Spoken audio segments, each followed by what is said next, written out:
Kerumunan di luar tungku asal, yang sudah kecewa, tiba-tiba mengalihkan pandangan mereka. Saat cahaya dari ujung jarinya muncul, seolah-olah waktu telah terbalik, dan daging serta darah yang musnah muncul dari udara tipis. Tubuhnya meledak, dan dari segala arah, wujud fisik Xiaoyan menyatu. Segel bintang putih di antara alisnya berubah menjadi cahaya yang menyilaukan, berkobar dengan warna. Xiaoyan membuka matanya dan segera mendekati dewa pemusnahan. Dewa itu tetap tanpa ekspresi. Dia benar-benar hantu, hanya memiliki ingatan akan misi-misi masa lalu. Atau mungkin dia memang acuh tak acuh. Dia tak peduli dengan identitas Xiaoyan. Selama mereka tidak bisa mengalahkannya, mereka tidak akan menerima api pemusnahan. Kemudian, mereka akan melihat, dengan eksistensi tertinggi, apakah mereka dapat mengguncang kehancuran tertinggimu. Xiaoyan berteriak, wujud fisiknya nyaris membeku saat ia menyerbu ke arah dewa pemusnahan. Pemusnahan tanpa akhir, bisik dewa pemusnahan lembut, dan kekuatan penghancur tak terbatas melonjak ke arah Xiaoyan. Kehancuran tertinggi itu halus dan tak berwujud. Xiaoyan hanya merasakan dagingnya sendiri dilahap habis-habisan, namun di dalam dirinya, aliran vitalitas yang tak henti-hentinya mengalir deras. Sang dewa pemusnah bagaikan lubang hitam yang melahap tanpa henti, sementara Xiaoyan bagaikan mata air yang meluap. Yang satu hancur berkeping-keping, yang lain tumbuh dengan liar. Keduanya merupakan bentuk kekuatan berbasis hukum yang paling ekstrim. Bahkan Xiaoyan pun tercengang. Kerusakan sekecil apapun pada dagingnya langsung terisi kembali oleh aliran vitalitas yang tak berujung. Satu demi satu, bagaikan sungai yang tak pernah kering. Kekuatan kiamat memang seperti yang diklaimnya, ketika habis, ia akan mengandung vitalitas yang tak terbatas. Namun, dari sudut pandangnya, kondisi ini hanya bisa bertahan paling lama setengah batang dupa. Mata Xiaoyan dipenuhi seringai. Ia harus menemukan cara untuk menang dalam waktu yang hanya setengah dupa ini. Haruskah ia mengalahkan dewa pemusnahan? Sepertinya kekuatan dewa itu benar-benar di luar kemampuannya saat ini. Namun di saat yang sama, Xiaoyan memancarkan kekuatan jiwanya yang tenang, dan ia dapat dengan jelas merasakan bahwa dewa pemusnahan, yang tampak kuat, sebenarnya adalah api yang berkedip-kedip dan memudar, kekuatan terakhirnya. Dewa pemusnahan, api ini milikku, di antara para dewa. Hanya aku yang bisa mengendalikannya. Ia sudah tumbang, jadi mengapa kau begitu enggan menerimanya? Mengapa kau masih berusaha mempersulitku? Xiaoyan sedikit mengernyit, lalu ia meraung berdarah. Jika bukan karena kekuatan dua bintang kutub di matanya, dibantu oleh leluhur kiamat, tubuh aslinya dan klon rohnya pasti sudah hancur. Jika Xiaoyan gagal di dalam kotak setengah kolom, kehilangan vitalitas tak terbatas ini akan berakibat sama. Xiaoyan menggertakkan giginya, dan ia serta dewa pemusnahan berada dalam kebuntuan. Ini adalah waktu yang sangat tidak menguntungkan baginya, karena setiap detik terus berlalu.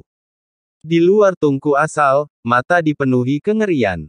Mata selir iblis yang besar dan indah menatap Xiaoyan yang muncul kembali, masing-masing dengan tak percaya. Hanya Ye Beijing yang tersenyum percaya diri. Ayah baptis, lihat.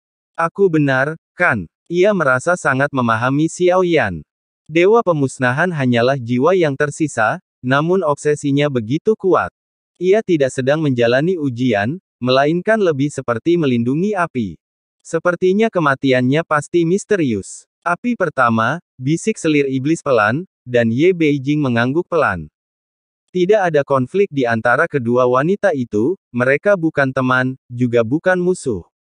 Mereka hanya sepakat dalam hal ini. Namun, kesepakatan ini tidak menjamin perselisihan di masa depan, karena tatapan mereka lebih terfokus pada Xiaoyan. Tatapan yang satu dipenuhi kekaguman yang tak terkira, sementara yang lain dipenuhi keterkejutan dan kekaguman. Mereka berdua memiliki pemikiran masing-masing.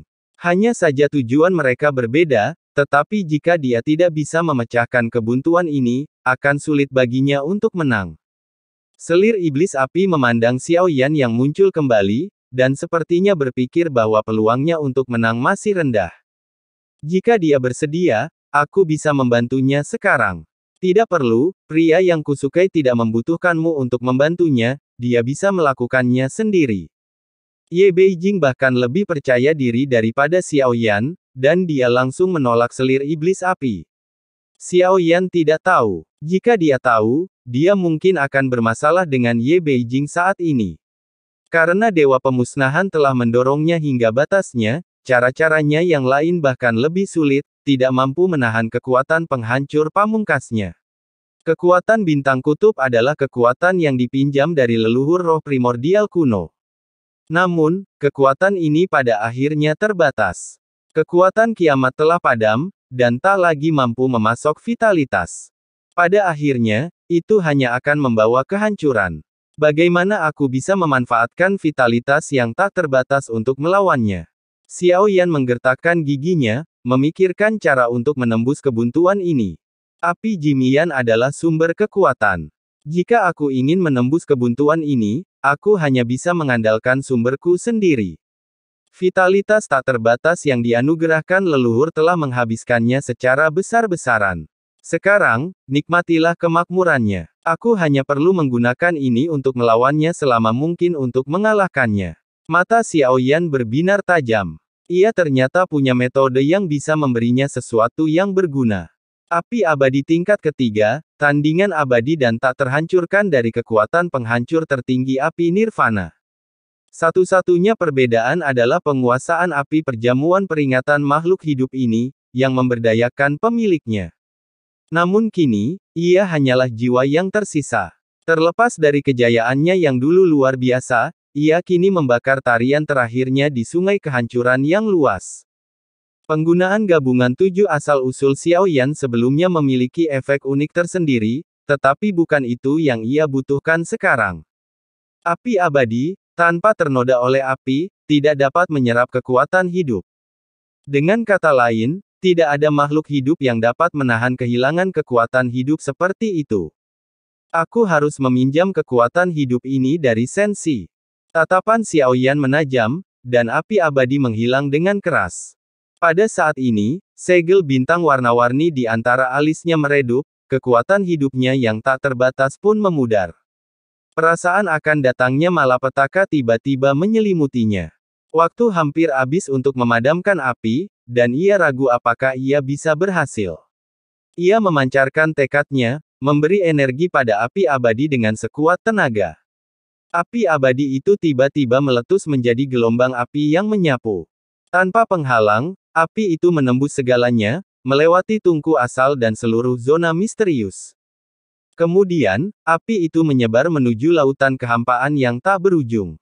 Bukan karena aku memiliki energi dunia sensi maka aku memanfaatkan vitalitas ini. Xiao Yan adalah roh sensi, dan terlebih lagi, putranya. Sekarang, untuk merebut api ini, aku harus memanfaatkan sumber vitalitas dunia. Aku juga berharap tekad sensi akan membantuku dan memberiku vitalitas yang tak terbatas. Dengan api ini, Xiao Yan akan hidup bersama para dewa, bertarung dengan para dewa, dan mati bersama para dewa, berjuang demi dunia. Inilah yang Xiao Yan ketahui, dan inilah yang benar-benar ia inginkan. Setelah sampai sejauh ini, selama ribuan tahun, ia bisa saja tenggelam ke dalam apapun.